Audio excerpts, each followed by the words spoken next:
Shriji food. હું છું મનીષા ઠક્કર. આજે આપણે મેથી અને બાજરીના લોટનો ઉપયોગ કરીને તળ્યા વગરનો સરસ મજાનો હેલ્ધી અને ટેસ્ટી નાસ્તો બનાવીશું.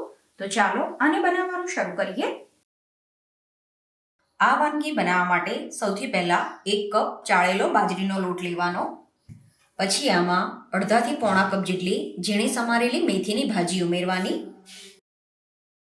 સાથે જ આમાં 2 ચમચી જેટલું ખાટું દહીં ઉમેરવાનું અને 1 ચમચી કે તમે જેવું તીખું ખાતા હોય એ પ્રમાણે વાટેલા લીલા મરચાં ઉમેરવાના.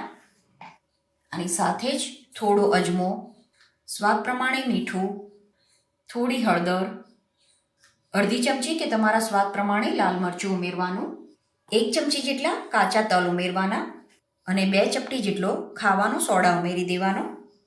અને પછી આમાં થોડું પાણી ઉમેરીને આનું ખીરું બનાવી દેવાનું છે. આ રીતે આ મિક્સ થઈ જાય એ પછી આમાં 1 ચમચી ખાંડ કે પછી ગોળનો ભૂકો ઉમેરી દેવાનો. ગોળ પણ તમારે ના ઉમેરવું હોય તો સ્કીપ કરી શકો છો. ફરીથી આને મિક્સ કરી દેવાનું છે. તો આ બધી વસ્તુ સરસ રીતે મિક્સ થઈ ગઈ છે અને ફાઇનલી જે આ ખીરાની કન્સિસ્ટન્સી હોય છે એ આ રીતની હોવી જોઈએ.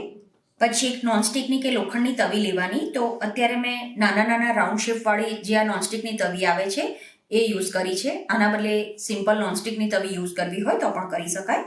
આમાં આપણે થોડું તેલ એડ કરી દેવાનું.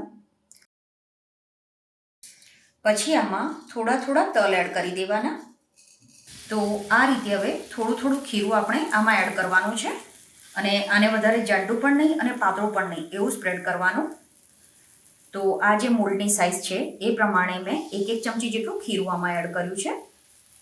પછી આને ઢાંકીને ધીમા ગેસ ઉપર કૂક થવા દેવાનું.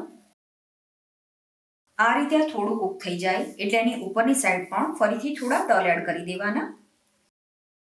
તલ આના ઉપર એડ કરીએ એ પછી થોડું તેલ પણ ઉમેરી દેવાનું છે.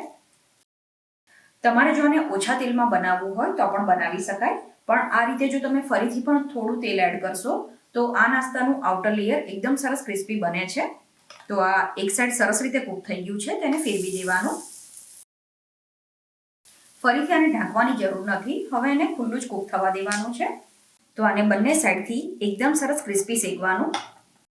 હવે આને એક સર્વિંગ પ્લેટમાં લઈ લેવાના છે. બનાવેલા બાજરીના ચમચમિયાને તમે દહીં, ટોમેટો કેચઅપ કે કોથમીર મરચાંની ચટણીની સાથે પણ સર્વ કરી શકો છો. આ ટેસ્ટમાં ખૂબ જ સરસ લાગે છે. તો તમે આને બનાવીને જરૂર ટ્રાય કરજો. આઈ હોપ તમને મારી આજની રેસીપી પસંદ આવી હશે.